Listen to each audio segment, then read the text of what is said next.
오늘은 사도행전 10장 23절 후반부부터 29절 말씀을 가지고 나도 똑같은 죄인입니다 라는 제목으로 말씀 나누겠습니다. 오늘 말씀 나누기 전에 저번 주 나누었던 말씀 잠깐 복습하겠습니다. 저번 주는 우리 함께 기도했기 때문에 2주 전에 나눴던 말씀 복습하고 오늘 말씀 나누겠습니다. 2주 전에는 바르게 성령님의 인도하심을 받는 법에 대해서 말씀을 나누었습니다. 첫 번째, 하나님의 음성을 듣고 그것에 대해서 의심하라 그랬습니다. 이게 진짜 하나님의 음성인지, 개인적인 하나님의 뜻에 대한 생각들이나 또는 마음들은 바로 하나님의 음성이다 이렇게 얘기하면 위험하다 그랬습니다.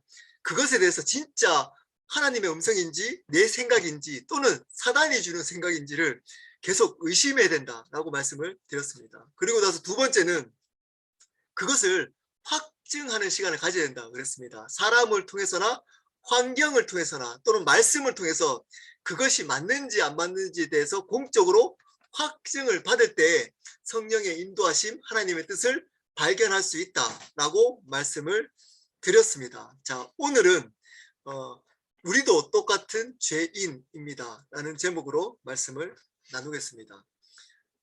이제껏 나누었던 이야기들을 잠깐 정리하도록 하겠습니다. 고넬료에게 천사가 나타났습니다.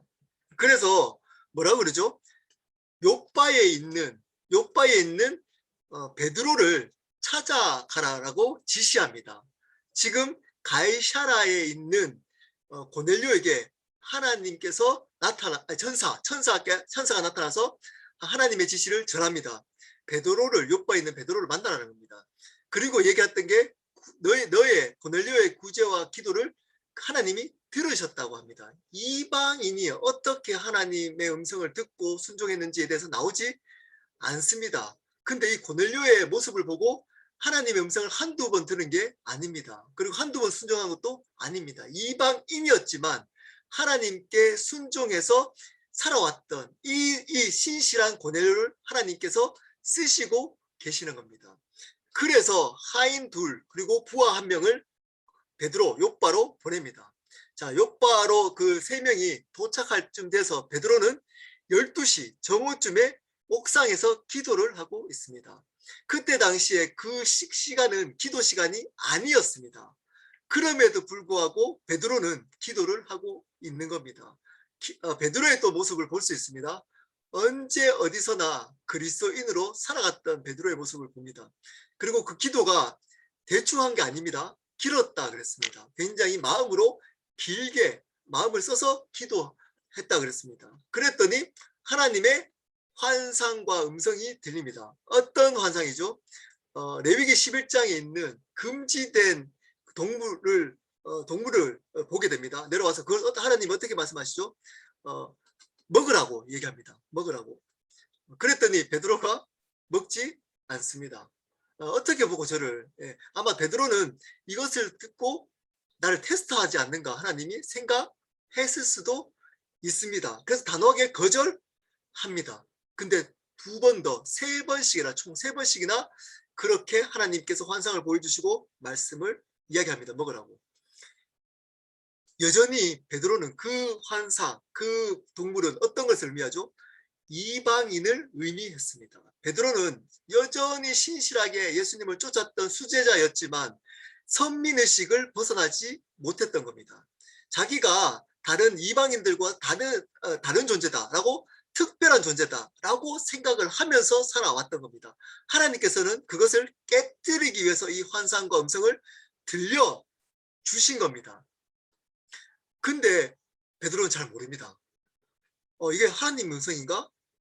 를 어떻게 하죠? 생각하고 또 생각합니다. 이게 맞나? 이게 잘못 들은 게 아닌가? 라고 생각하고 있을 때 그 세 명이 베드로가 머무르고 있는 무두장이 집에 도착합니다. 그때 성령께서 베드로에게 말씀하십니다. 그 사람의 이야기를 듣고 따라가라. 그 사람을 따라가라라고 성령께서 말씀하십니다. 성령께서는 이렇게 인도하신다 그랬습니다. 고넬료에게도 말씀하시는 성령님은 동일하게 누구에게도 베드로에게도 동일하게 말씀하십니다. 일방적으로 한 사람에게 말씀하지 않습니다. 동일하게 하나됨으로 성령께서 하신다는 겁니다. 그래서 베드로가 성령의 음성을 듣고 이제 따라가기로 결단하고 그 사람들을 온 세 사람을 무두장의 집에 드립니다. 그리고 그 이튿날 그 다음 날 떠나는 장면입니다. 오늘은 이제 베드로가 가이사라로 고넬료의 집으로 도착하는 장면입니다. 도착해서 일어났던 일에 대해서 이제 적어놓고 있습니다. 여러분, 제가 앞에서 이렇게 정리했던 이유가 있습니다. 이 고넬료 사건은 사도행전에서 굉장히 중요한 사건입니다. 사울의 변화된 사건과 더불어 또 성령이 임한 사건과 더불어 사도행전의 3대 사건 중에 하나라고 합니다. 그래서 중요하기 때문에 다시금 여러분 잊지 말라고 정리를 한 겁니다. 성령께서는 이렇게 우리를 인도해 가신다는 것들을 이 전체 그림을 보고 이해했으면 좋겠습니다. 하나님의 역사, 위대한 역사는 이런 과정으로 일어난다는 것을 이 사건을 통해서 여러분들이 알고 성령님의 인도하심을 통해 하나님의 놀라운 역사를 경험했으면 좋겠다는 생각이 있습니다. 자, 오늘은 어쩌면 아주 평범한 이야기를 통해서 하나님의 뜻을, 하나님의 음성을 듣는 시간을 갖도록 하겠습니다. 네, 우리 23절 후반부부터 한번 볼까요? 23절 후반부. 이튿날 일어나 그들과 함께 갈새 욥바에서 온 어떤 형제들도 함께 가니라. 보십시오. 이제 욥바에서 가이사라, 고넬료가 있는 지역으로 갑니다. 베드로가 있는 욥바에서 가이사라, 고넬료가 있는 가이사라로 출발합니다. 그때 어떤 형제들도 함께 간다고 얘기를 해주고 있습니다. 어떤 형제들. 여기 보면 이 사람이 어떤 형제들인지를 여기 어떤이라고 표현하고 있기 때문에 어떤 형제인지를 확실하게 나와 있지 않습니다. 여기 어떤이란 말은 숫자를 나타내는 것보다 확실치 않는 사람을 나타낼 때 이야기를 하고 있는 겁니다. 확실치 어떤 사람인지 잘 모르는 겁니다. 근데 그 몇 명인지도 모르는 겁니다. 근데 이 몇 명인지가 알 수가 있습니다. 사도행전 11장 12절에 보면 이렇게 나옵니다. 성령이 내게 명하사 아무 의심 말고 함께 가라 하심에 이 6 형제도 나와 함께 가서 그 사람의 집에 들어가니 6 형제라고 밝혀주고 있습니다. 11장 12절에. 그러므로 몇 명이죠? 그러면 여기서 몇 명일까요? 3명인 겁니다. 3명. 어떤 형제가 3명입니다. 왜냐하면 지금 고넬료가 보낸 사람이 하인 2명, 부하 1명, 3명.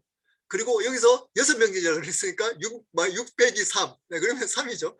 그러니까 3명의 형제가 같이 있다는 겁니다. 이름도 밝히고 있지 않습니다. 누구인지도 밝히고 있지 않습니다. 신학자들은 이것을 따라 같이 갔던 이유를 여러 가지 이유를 듭니다. 그중에 2가지 큰 이제 의견이 있습니다. 첫 번째는 성령의 역사를 예상한 사람들이 베드로가 그것을 증인으로 삼기 위해서 성령의 역사의 현장에 증인 삼기 위해서 3명을 데려갔다라고 주장하는 사람도 있고, 그리고 또 한편에는 이 고넬료가 누군지 모르잖아. 이방인이잖아요. 누군지 모르고 찾아왔기 때문에 베드로를 지켜주기 위해서 3명이 따라갔다라고 주장하는 신학자도 있습니다. 그것이 어떠하든 이 이름도 밝혀주고 있지 않는 어떤 3명의 형제가 따라갑니다. 여러분, 이것은 어쩌면 중요한 교훈이 있습니다. 이들은 자 보십시오. 이튿날 갔으니까 긴 설명을 들었을까요? 전체 얘기를 다 이해하고 갔을까요? 한번 짐작해 보십시오. 베드로가 같이 가자고 합니다. 왜 따라가요? 그냥 하나님이 아마 이제 큰 역사가 있을 거야. 일단 따라와 보면 알아. 이 정도 얘기했을 겁니다. 제 생각에는. 근데 그 사람은 베드로를 믿었기 때문에 따라갔든지 아니면 자기가 기도했는데 어떤 생각이 들었든지 모르겠지만 어쨌든 얼떨결에 따라갑니다. 그러니까 이름도 안 밝히고 있죠. 계획된 게 아닙니다. 자기가 기도하고 하나님 음성 들은 것도 아닙니다. 어쩌면 갑작스럽게 얼떨결에 따라 나선 겁니다. 근데 하나님의 놀라운 역사 현장을 경험했습니다. 여러분, 우리의 하나님의 역사를 경험할 때 우리도 이런 경우가 더 많습니다. 여러분은 하나님의 역사를 경험할 때 확신과 믿음을 가지고 경험했나요? 여러분 한번 삶을 자세히 한번 돌이켜 보십시오. 여러분 삶 속에 내가 정말 하나님 역사를 경험할 것 같아. 내가 지금 확신이 있어. 하나님이 역사 분명할 거야. 나는 믿음과 확신을 통해서 하나님의 역사를 경험하셨나요? 아니면 이 사람들처럼 얼떨결에, 예, 얼떨결에 누구 말을 듣고 목사님 말 듣고 아니면 어떤 지체 얘기 듣고 따라 나섰다가 하나님의 은혜를 받으셨나요? 후자가 훨씬 많습니다. 왜 그럴까요? 왜 그럴까요? 하나님의 역사는 여러분을 통해서 여러분의 믿음과 확신을 통해서 일어나지 않는다는 겁니다. 그러면 어떤 걸로 일어날까요? 은혜로 주어진 거랍니다. 은혜로.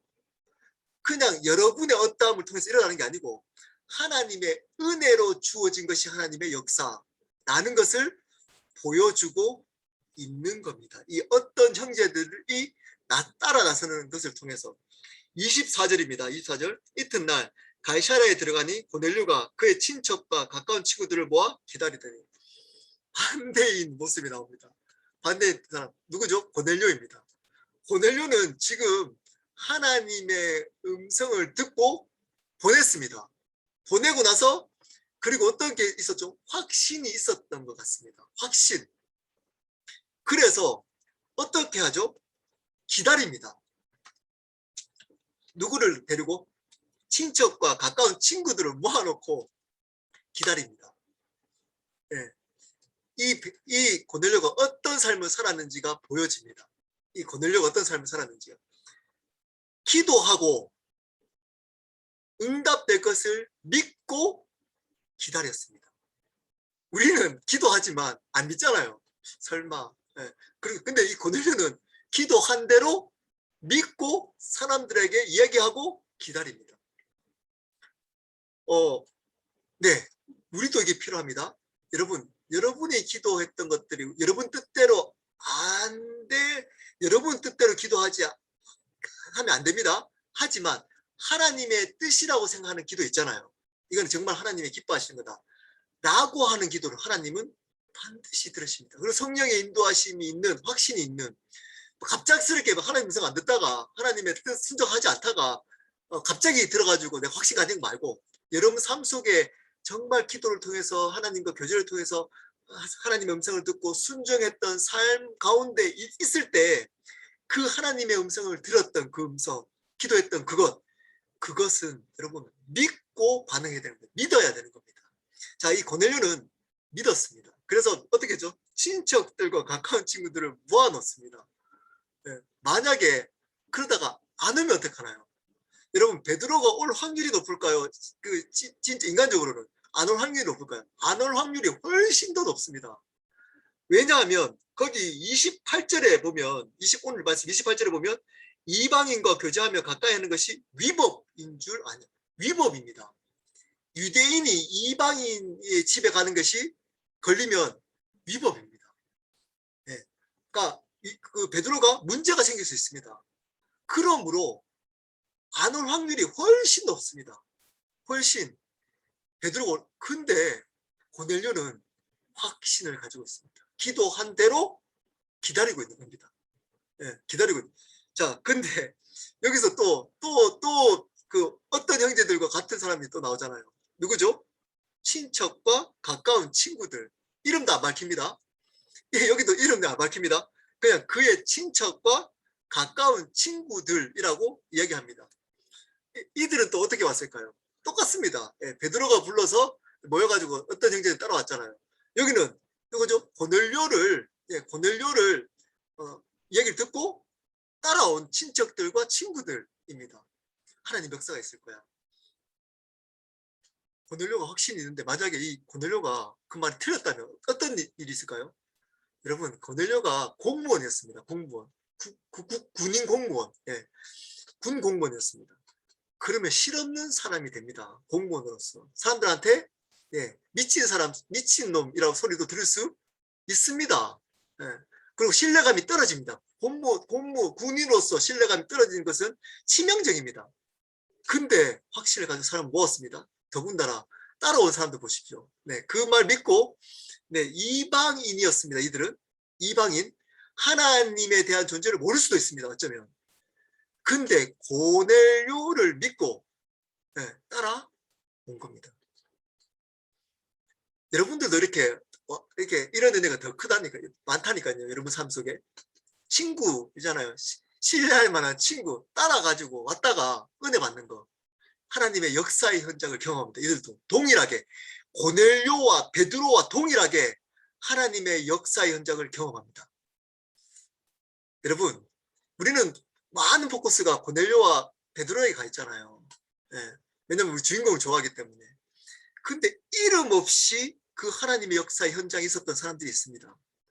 이들, 그의 친척들, 가까운 친구들, 어떤 형제들, 그들은 사람 쫓아왔습니다. 친구 따라 강남 갔다가 하나님의 역사 현장에 있게 된 겁니다. 하나님 역사를 경험한 겁니다. 여러분, 이거 가지고 두 가지 생각이 들 수 있습니다. 아, 친구 잘 만나겠다. 좋은 친구 만나겠다. 그렇게 이해할 수 있습니다. 아, 좋은 믿음의 친구를 만나는 게 복이다. 맞습니다. 근데 그보다 더 중요한 교훈이 있습니다. 그게 뭘까요? 여러분의 어떠함을 통해서 하나님의 역사는 일어나지 않는다는 겁니다. 본질적으로 하나님의 은혜로 주어진 겁니다. 하나님 역사는. 여러분이 믿음과 확신을 통해서 주어진 하나님의 은혜가, 하나님의 역사가 아니라 그분의 은혜로 주어진 겁니다. 이게 키입니다. 키. 은혜로 주어진 겁니다. 고넬료처럼 믿음의 확신과 믿음을 가지고 반응하는 사람이 있을 수 있습니다. 근데 어쩌면 이런 사람이 더 많고 우리 삶 속에 고넬료 같은 믿음과 확신을 통해서 일어난 역사보다 어쩌면 어떤 형제들과 그리고 그의 친척과 가까운 친구들처럼 일어났던 하나님의 역사가 더 많습니다. 근데 우리는 꼭 믿음의 확신과 어떤 내 믿음으로부터 시작된 것처럼 사람들한테 얘기할 수도 있고 그렇게 착각할 수도 있습니다. 여러분, 은혜로 주어진 겁니다. 이 자리까지 오게 된 것, 하나님을 경험하게 된 것, 은혜입니다. 저 사람은 믿음이 좋기 때문에 하나님 주셨다. 그것은 조금입니다. 그럴 경우도 있습니다. 근데 대부분 은혜로 주어진 겁니다. 기억하셔야 됩니다. 자, 우리 그리고 25절 보시죠. 25절. 마침 베드로가 들어올 때 고넬료가 맞아 발 아래 엎드려 절하니. 베드로가 딱 들어오는데 고넬료가 절을 합니다. 고넬료의 모습을 보십시오. 그 백부장, 국가 공무원입니다. 그리고 군인이었습니다. 물론 하급 공무원이지만 그래도 계급적으로 높은 공무원이었습니다. 그때 당시에. 아무리 이방인이지만 베드로는 수제자라고 하지만 여러분, 어부입니다. 어부. 어쩌면 천민, 가장 낮은 계급에 있는. 근데 그 발 아래 엎드립니다. 자, 이 모습은 어떤 모습일까요? 이 고넬료가 군인이었다 그랬습니다. 군인이 황제를 맞이할 때 하는 행동입니다. 황제. 그러니까 발 아래 엎드리는 것은 황제로 황제처럼 베드로를 황제처럼 대접한 겁니다. 태도를 취한 겁니다. 겸손한 모습입니다. 고넬료의 어떻게 살아왔는지가 보입니다. 겸손해야 되는 겁니다. 하나님 앞에 겸손한 자만이 하나님이 쓰실 수 있다는 겁니다. 26절 보십시오. 베드로가 일으켜 이르되 일어서라 나도 사람이라 하고. 자, 베드로의 반응도 놀랍습니다. 그리고 이렇게 얘기합니다. 아마 그 앞에 그냥 일어서라 내가 이렇게 안 했겠죠. 깜짝 놀라가지고 이러지 마십시오. 저도 같은 사람입니다. 왜 이러십니까? 이런 표정을, 이런 당황스러운 모습으로 얘기했을 겁니다. 그냥 문자기 때문에 일어서라 나도 사람이라 이렇게 했지만 깜짝 화들짝 놀라가지고 손을 붙잡고 이렇게 겁니다. 어깨를 붙들고 일어나십시오. 제가 그런 사람이 아닙니다. 저도 당신과 똑같은 사람입니다. 여러분, 이 고백은 중요합니다. 베드로도 어쩌면 대접받을 수 있습니다. 유대인에다가 예수님의 수제자이기 때문에 그렇게 하면 그렇게 그냥 이렇게 그냥 거룩한 척하면서 그래 고마워 하나님의 또 사람으로서 또 칭찬하면서 그 수제자 대접을 받을 수 있습니다. 주의 종, 주의 종 대접 받을 수 있습니다. 근데 베드로는 그 대접을 거절합니다. 주의 종 대접을 거절합니다. 나도 똑같은 사람이야 라고 합니다. 자, 사람이라 대신 한자를 똑같은 비슷한 말, 똑같은 말 자주 나오잖아요. 한자로 집어넣으면 뭘까요? 오늘 제목입니다. 나도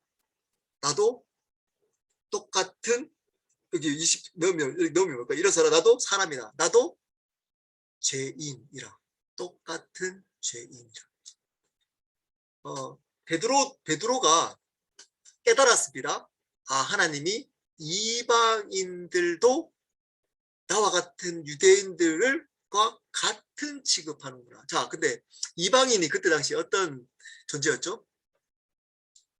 어떤 존재? 이렇게 생각할 수도 있습니다. 아, 이방인을 유대인처럼 귀히 여기시는구나 라고 생각할 수 있습니다. 자, 근데 반대로 생각할 수도 있습니다.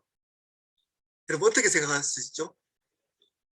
나 같은 유대인도 이방인처럼 하나님 앞에 저주받은 존재였구나.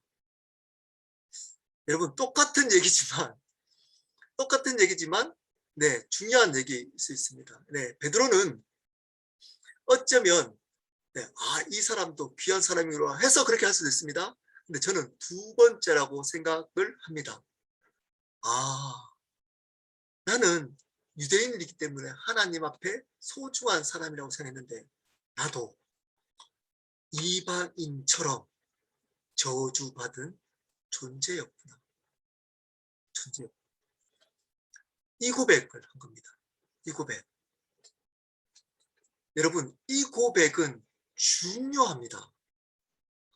요즘 새로운 삶 하면서 또 복습하고 또 반복해서 얘기하고 있는 거지만 네, 하나님의 은혜와 사랑에 대한 감격은 반드시 나의 죄됨에 대한 아파하고 깊이 인식, 자각하는 것과 연관이 있습니다. 연관이 있습니다. 내가 하나님 앞에 얼마나 죄인인가를 자각하는 깊이만큼 하나님의 사랑과 은혜를 감격하고 감사합니다. 그렇지 않은 사람들은 이렇게 얘기합니다. 나는 괜찮아. 나는 괜찮아. 저 사람들보다 나는 괜찮아. 베드로가 이때까지 그렇게 생각했잖아. 나는 이방인들보다 괜찮아. 내가 수제자잖아. 수제자. 예수님의 부활을 봤잖아. 내가 설교했더니 3,000명이 돌아왔어. 3,000명. 내가 예수님께 성령의 기도를 해서 성령의 음성을 듣는 사람이야. 나는 그리고 첫 번째 제자야. 특별한 제자야. 라고 생각했을 수도 있습니다. 근데 그 앞에 환상이 보입니다. 먹으라는 겁니다. 이방인. 베드로가 어떤 생각을 했을까요? 제 짐작입니다. 아, 나도 이방인과 같은 죄인이구나. 나도 이방인과 같은 저주받은 자였구나. 예수님 빠지면. 몰랐구나. 내가 이제껏 하나님의 수제자라고 착각했구나. 착각. 그래서 그 발 앞에 어떻게 보면 동물이 사람 앞에 꿇은 겁니다. 그때 당시에 말하면. 거기다가 수제자입니다. 예수님의 주의 종이라니까요. 근데 그 앞에 당황하고 나도 사람이다. 이렇게 얘기합니다. 이렇게 대접하지 마. 놀랐습니다. 왜냐하면 자기를 신으로 여기니까 신처럼 황제처럼 대접하니까 하나님만 신이고 우리 앞에 동등해. 똑같은 죄인이야. 이렇게 고백한 겁니다. 이 고백은. 여러분, 이 고백은 굉장히 중요합니다. 날마다 이 고백이 되어져야 합니다. 혹시 여러분 마음 깊은 곳 가운데 이런 생각 혹시 없습니까? 나는 저 사람보다 괜찮아. 나는 우리 옆에 있는 남편, 아내보다 괜찮아. 나는 저 집사보다 괜찮아. 목사라면 나는 저 목사보다 괜찮아.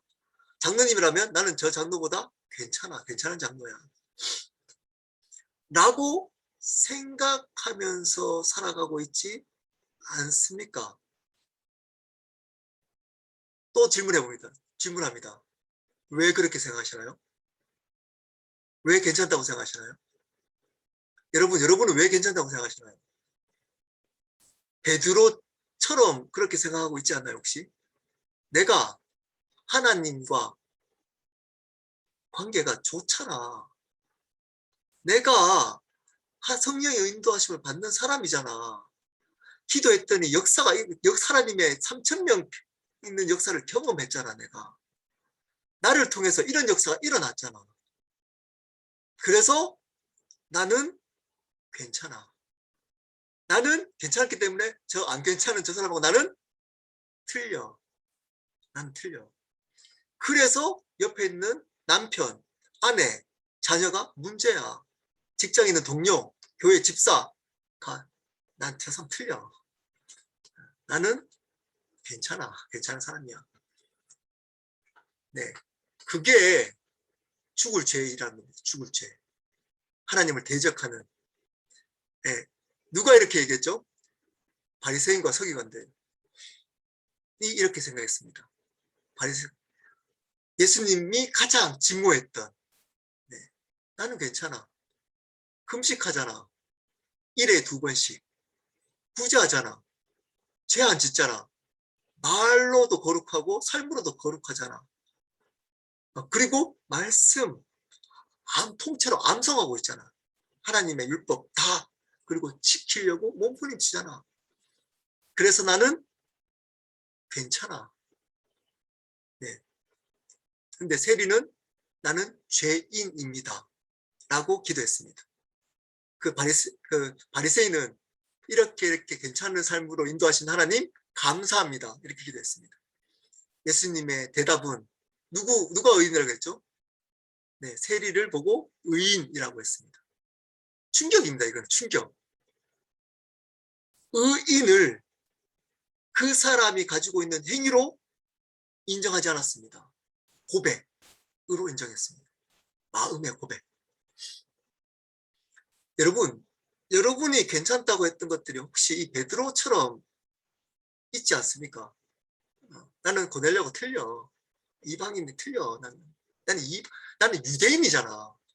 거기다가 예수님의 수제자잖아. 어떻게 고넬료하고 같을 수가 있어? 틀려.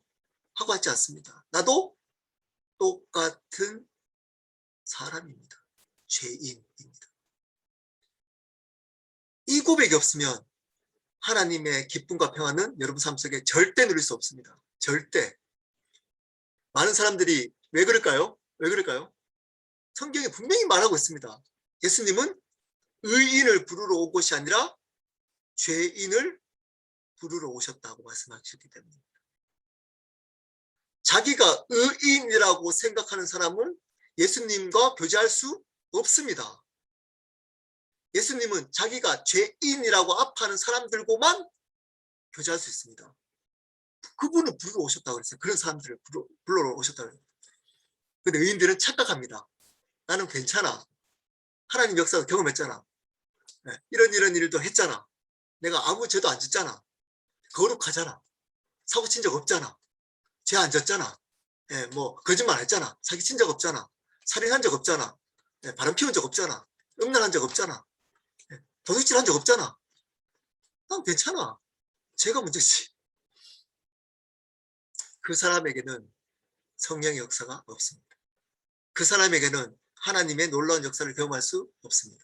그 사람에게는 하나님의 기쁨과 평안을 누릴 수 없습니다. 내가 죄인이라고 고백한 그 사람에게만 은혜가 고백될 수 있습니다. 중요합니다. 신앙에서 굉장히. 너무 교회가 의인들만 넘쳐납니다. 의인인 목사들, 의인인 장로들, 의인인 안수 집사들, 의인인 집사들, 의인인 성도들. 죄인이 보이지 않습니다. 죄인이 보이지 않습니다.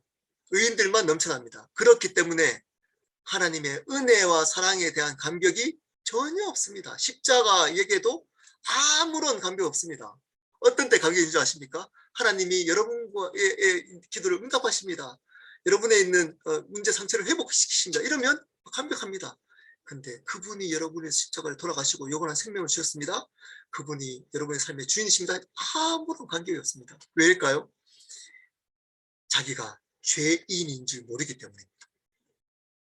자기가 영원히 죽어야 될 죄인인지를 모르고 살아갔기 때문입니다. 베드로는 그 고백을 했습니다. 고넬료 앞에. 나도 똑같은 너와 저주받은 사람이야. 저주받은 사람이야. 네, 저주받았던 사람이야. 몰랐어 나는. 난 몰랐어. 나는 똑같은 사람이야 너와 같은. 28절, 29절. 저는 이 베드로가 너무 좋습니다. 28절, 29절에 베드로가 너무 좋습니다. 28절 볼까요? 이르되 유대인으로서 이방인과 교제하며 가까이가 하는 것이 위법인 줄은 너희도 알거니와 하나님께서 내게 지시하사 아무도 속되지 하거나 깨끗하지 않다 하지 말라 하시기로 부름을 사양하지 아니하고 왔노라. 네, 여기까지 무시는 모습이잖아요. 네, 하나님께 순종했다는 겁니다. 하나님께서 이제는 그런 이방인이랑 우리가 똑같다. 네, 똑같은 아까 얘기했던 것처럼 너도 존귀한 자고 나도 존귀한 자다. 이렇게 해석할 수도 있고 나도 너와 같은 저주받은 사람이야. 네, 똑같은 하나님의 죄인이야. 그래서 내가 온 거야. 이렇게 얘기해놓고 보십시오. 뒤에 만도라 문도니 무슨 일로 나를 불렀느냐. 묻습니다. 네. 수제자입니다. 하나님 성령께서 인도하시고 성령의 음성을 듣고 따라가는 사람입니다. 그 앞에 누구죠? 이방인 고넬료, 하나님과 상관없이 살아갔던 이방인입니다. 몇 시설이면 사람들 다 모였습니다. 지금 사람들 다 여러 사람 모이는 것을 보았습니다. 여러 사람이 베드로를 주목합니다. 어떤 얘기하지?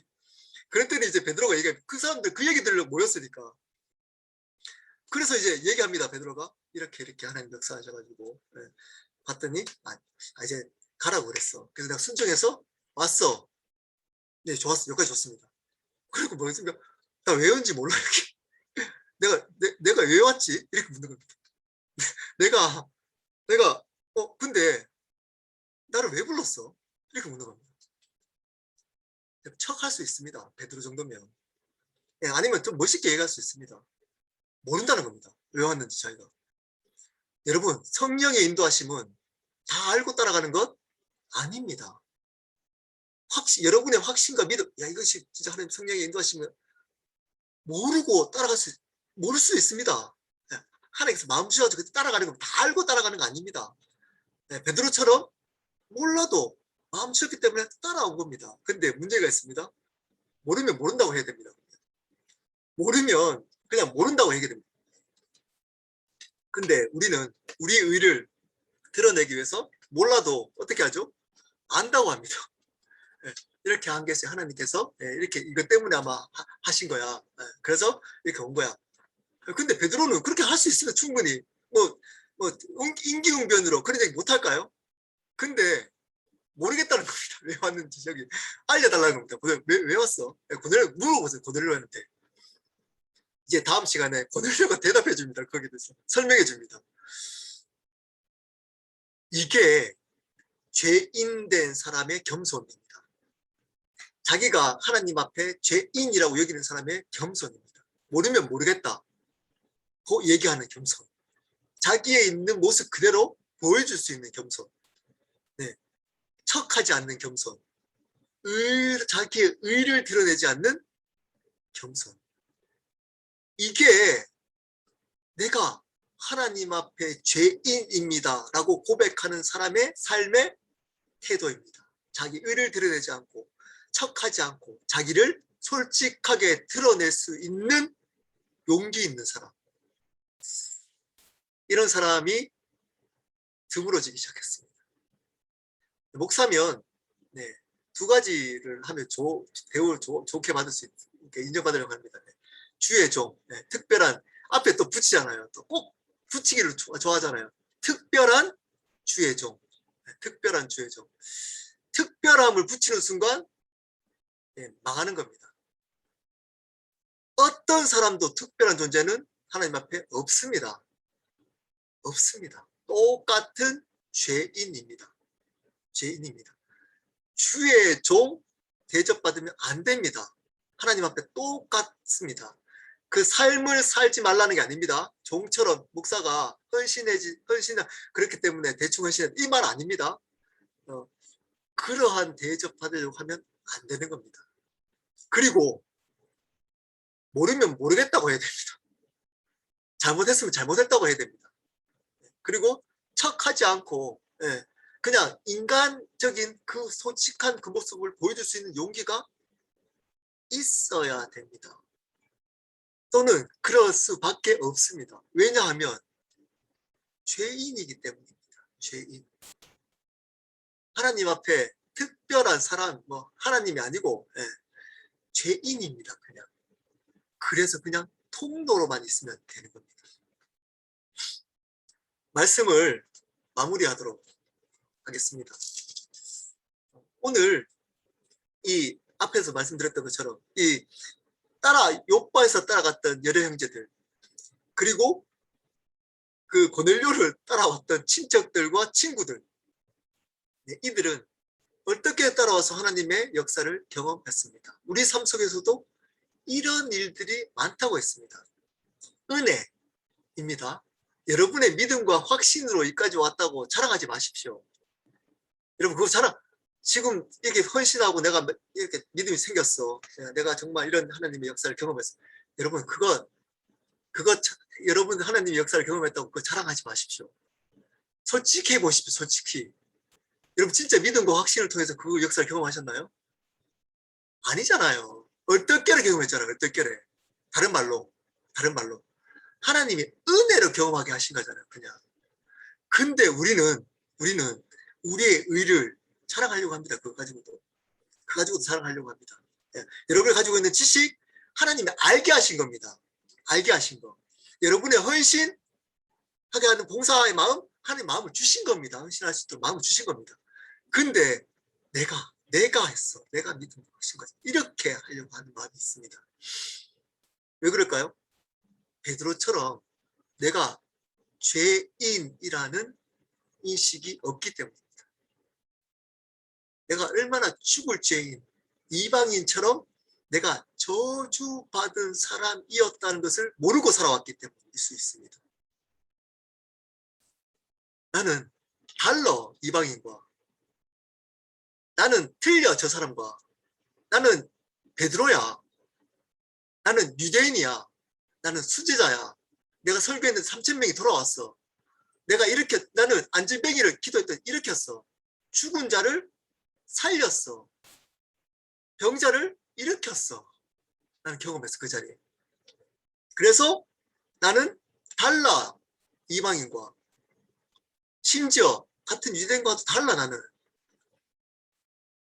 그렇게 살아왔기 때문입니다. 그 사람은 절대 하나님의 다른 역사를 경험할 수 없습니다. 어떤 사람이 역사를 경험하느냐? 저도 똑같은 죄인입니다. 라고 고백한 사람. 저도 이방인과 같이 저주받은 자였습니다. 하나님의 은혜입니다. 하나님의 역사를 경험한 것, 제가 이 자리까지 있는 것, 하나님의 은혜였습니다. 저의 어떠함이 아니었습니다. 그분의 은혜였습니다. 라고 고백하는 사람. 그 사람 어떻게 산다고요? 솔직합니다. 척하지 않습니다. 자기를 드러내지 않습니다. 정직합니다. 자기의 인간적인 모습 그대로를 드러낼 수 있는 용기가 있습니다. 왜냐? 자기를 드러내지 않고 예수 그리스도만 주인으로 그분만 드러내며 살기 때문입니다. 왜냐?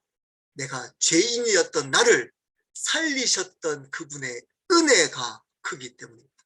그분의 은혜만 전하기 때문입니다. 여러분은 어떠십니까? 여러분은 이렇게 살고 계시지 않습니까? 나는 달라. 나는 특별해. 저 사람보다 나는 괜찮아. 나는 저 정도는 아니야.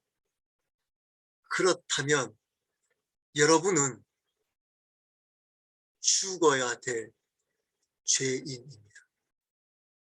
그렇게 살아왔다면 지금 하나님을 대적한 가장 큰 극악무도한 죄인입니다. 어떤 사람이 하나님 보시기에 의인이냐? 저는 그러한 죽을 죄인이었습니다. 이 자리에 있게 된 것 그분의 은혜입니다. 앞으로도 당신의 은혜만 전하겠습니다. 이 사람이 의인입니다. 의인. 이 삶을 사시기를 예수 그리스도 이름으로 축복합니다. 우리 함께 기도하도록 하겠습니다. 오늘 말씀 붙들고 좀 기도했으면 좋겠습니다. 여러분 안에 이 싸움이 쉬울 것 같잖아요. 절대 쉽지 않습니다. 이 싸움이 아마 가장 힘들걸요. 절대 쉽지 않습니다. 우리는 죄성이 있어서 우리가 주인되고 우리가 인정받기를 원합니다. 심지어 예수님을 주인으로 고백하고 살아야 된다고 말하면서도 그 얘기하는 걸 통해서 나의 의를 드러내려고 합니다. 네. 그 정도로 우리는 극악무도합니다. 제가 새로운 삶 때 했잖아요. 하나님께 지은 죄입니다. 이거는. 그렇기 때문에 영원히 벌 받는 겁니다. 왜냐하면 그분이 영원하신 분이시기 때문입니다. 사람한테 지은 죄는 용서가 하면 됩니다. 그런데 사람한테 지은 죄를 크게 보고 굉장히 죽이잖아요. 근데 하나님께 지은 죄 이러한 거 있잖아요. 교만하고 자기가 위로하고 나는 괜찮아. 이런 것들은 아무런 지적하지 않습니다. 교회에서 칭찬합니다. 네. 그게 죽을 죄라니까요. 그게 하나님을 대적하는. 여러분 그 죄가 내 심령 가운데 인식될 수 있도록 성령님, 그래서 하나님의 은혜가 내 심령 가운데 들어올 수 있도록 우리 함께 기도하도록 하겠습니다.